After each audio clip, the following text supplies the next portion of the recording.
Kaixo egunon ikasleok, gaur ikusiko ditugu bigarren mailako ekuazioak eta zehazki ez osoak direnak. Ez osoa izatea esan nahi dugu bigarren mailako ekuazio batean edo B edo C 0 izan behar duela. Osoetan beti dauzkagu A, B eta C denak zenbakiekin, bai? 0 ez direnak, baina ez osoetan B edo C 0 da. Hau da, hemen ikusten dugunez, zein falta da. Isa berbi badago, baina falta da isa. Orduan, kasu honetan, A da bat, isa berbiren koefizientea, C da gai askearen koefizientea minus bederatzi, eta kasu honetan, isa ez daukagunez, B da 0. Bai? Orduan, kasu hauetan, B edo C 0 direnean, ez da beharrezkoa erabiltzea bigarren mailako ekuazioak ebasteko formula orokorra, bai? Ez da beharrezkoa, hala ere erabil daiteke, Baina, kasu honetan, egingo dugu metodo erraz bat. Hemen B 0 denean, egin behar deguna da lehenengo mailako ekuazioetan bezala, da letrak alde batera eta zenbakiak bestera, bai? Egiten badezute isa berbi letra alde batera eta zenbakia bestera, kenketa batuketa izatera, bai? Edo positiboa izatera. Orduan orain, oso erreza da. Hau da, karratuaren kontrakoa zen da? Erroketa, errokarratua. Beraz bestaldera errokarratua. Eta ja honekin bukatzen dugu ariketa. Erro bederatziren erroa da 3, eta baita ere minus 3. Errokarratua delako. Eta ja aurkitu dugu bigarren mailako ekuazionen soluzioak 3 eta minus 3. Ordezkatuz, 3 berbi bederatzi ken bederatzi 0, edo minus 3 berbi bederatzi ken bederatzi 0. Beste adibide bat adibidez. Imaginatu daukagula bi isa berbi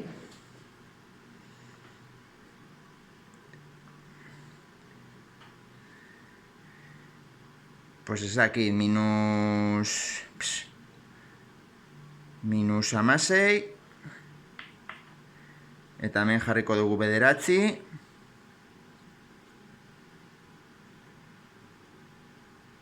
eta ez imaginatu hemen minus isa berbi. Barkatu isa berbi. Imaginatu daukagula horrelako ekuazio bat. Bueno, gauza bera da, hemen ikusten dugunez ez dago isa izkirik. Orduan, da ekuazio ez oso bat. Bai? Edo dena pasa ezkerraldera. Bai? Berdin 0. Hau beti bezala dena ezkerrera. Juntatuko ditugu isa berbiak, bi ken bat da bat, isa berbi, minus amabos, minus bederatzi, minus 25. Berdin 0. Eta hemen ikusten dugu ez osoa dela, hau da, A da bat, B ez dago, orduan B da 0, eta C da minus 25, bai? Orduan ez da beharrezkoa erabiltzea formula orokorra eta erabiliko dugu metodo hau, B0 denean. Hau da, letrak alde batera eta zenbakiak bestera. Egiten dugu honen erroa eta daukagu bi emaitzak, isa bat da 5 eta isa bi da minus 5, bai? Egingo dugu beste adibidetxo bat honena. Adibidez baldin badaukagu, imaginatu ez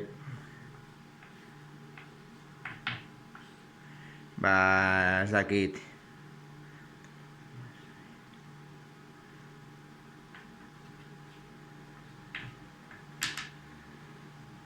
horrelako bat. Bueno, pues beti bezala ikusten dezute. A da 4, C da minus 74, baina B da 0, orduan, hau bestaldera, eta orain, egingo genuke, esan dugun bezala, hau satitzen biderkatzen badago bestaldera satituz, isa berbi berdin 74 zati lau amasei, hemendik karratuaren kontrakoa da erroketa, eta hemendik ateratzen dugu badela lau, eta bestea dela minus lau. Bai, ordezkatzen badezute lau hemen, lau berbi amasei, bider lau, hogeita lau, ken hirurogeita lau, 0. Minus laurekin gauza bere, minus lau berbi da amasei, bider lau, hirurogeita lau, ken hirurogeita lau, 0. Bai? Hau da, esan dugu, B 0 denean. Letrak alde batera, eta zenbakiak bestaldera.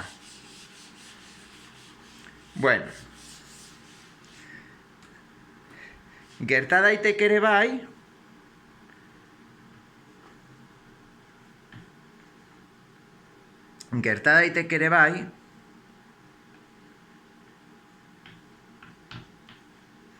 kasu honetan, faltatzea gai askea. Hau da, kasu honetan, A da bi, B da minus bat, isaren koefizientea da minus bat, eta hemen falta da C. Ikusten dezuten ez C falta da. C da 0, beraz, lehen esan dugun bezala, C 0 delako, edo lehen B 0 zelako, bietako bat 0 baldin bada, ez da beharrezkoa erabiltzea bigarren mailako formula. Bai, erabil daiteke, baina ez dugu erabileko. Kasu honetan, C 0 denean, hemen, argi ikusten da, faktore komuna atera dezakegula. Bi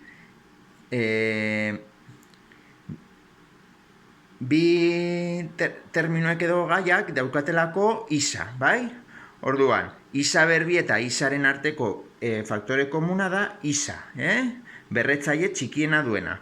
Bueno, pues egiten dugu bi isa berbi zati isa dela bi isa, eta isa zati isa dela bat, minus bat. Biderkatzen bazute hau bider hau, da hau, eta hau bider hau dela hau, bai? Berdin, 0, bai? Orduan, hemen ikusten duguna maila jetzi da bat, isaren maila jetzi dira bat. Hemen ikusten dezute bihurtzen da bigarren mailako ekuazio bat lehenengo mailako bi lehenengo mailakoak, bai? Beraz, izan behar badu isa bider hau 0, orduan, bat da 0, edo beste adar hau, beste ekuazio hau, da 0. Biak berdindu behar ditugu 0ra. Hau da, lehenengo mailako ekuazio hau, askatzen badezute, letrak alde batera, zenbakia bestaldera, bai? Orduan, hau biderkatzen dago, bestaldera satitzen. Beraz, bukatu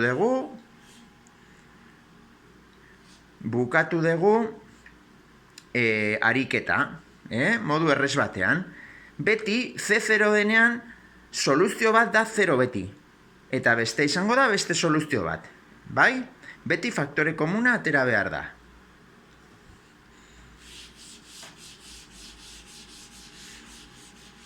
Adibidez, baldin baduzute, imaginetu hemen.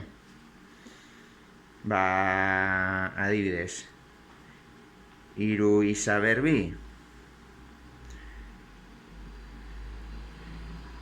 minus bi isa, berdin. Ez dakit, isa, kenbi isa berbi. Barkatu, kenbi adibidez, bai, kenbi isa berbi. Ez horrelako zerbait, bai? Bueno, pues hemen ikusten dugu dena pasa behar degula lehenengo gauza eskerrera. Hiru isa berbi, kenbi isa, bestaldera minus isa, eta hemen plus bi isa berbi. Berdin, 0. Bai? Orduan hemen batuko ditugu bi hauek, antzekoa direnak, hiru eta bi bost isa berbi, minus bi isa, minus isa da minus hiru isa, berdin 0. Bai?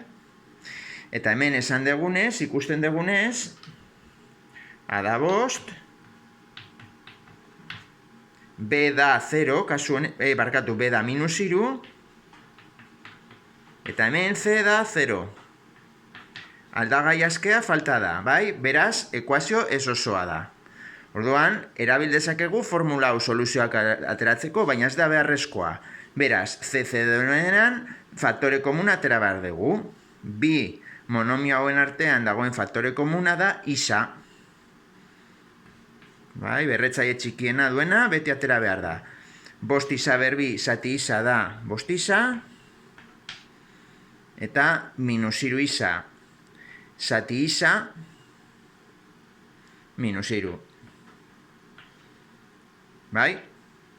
Beraz, berdin 0, Orduan, bi adar ditugu, beti bezala, soluzio bat beti da 0, kasu honetan, eta hau berdintzen badegu 0-ra, eskatu behar dugu, ebatzi behar dugu ekuazio hau.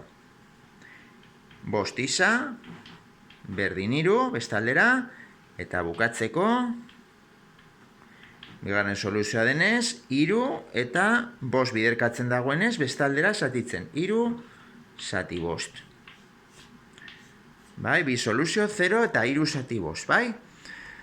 Bueno, hau da, bigarren mailako ekuazioi buruz, ez osoak direnean, jakin behar dezutena.